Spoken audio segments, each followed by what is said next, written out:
पंचनामा न्यूज, सर्वसामान्य जनतेचा बुलंद आवाज। महामार्गावर एक दिवसाआड होत आहे अपघात, नागरिकांकडून होत आहे चिंता व्यक्त। परभणीहून सुरत येथे बाभळाची लाकडे घेऊन जात असलेला मालट्रक महामार्गावर झाला आडवा।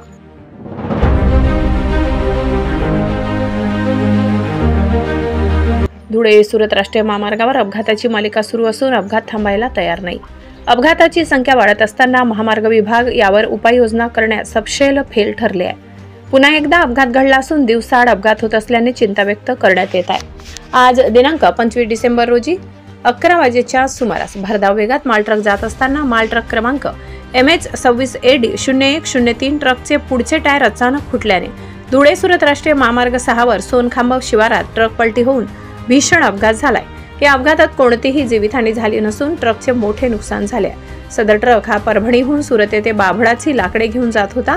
अपघात होताच परिसरातील रहिवासी घटनास्थळी धावून आले। महामार्ग पोलीस घटनास्थळी येऊन कार्य करीत होते। महामार्गावर महाकाय ट्रकमधील लाकडे अस्ताव्यस्त पडली होती, त्यामुळे वाहन चालकांना त्रास सहन करावा लागला। अपघात होऊ नये यासाठी महामार्ग विभागाने उपाययोजना करणे गरजेचे असल्याचे बोलले जात आहे। विसरवाडीहून आमचे प्रतिनिधी समीर पठाण।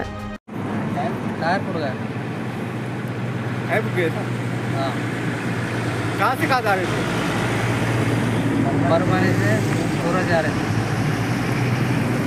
लगा है क्या किसी को?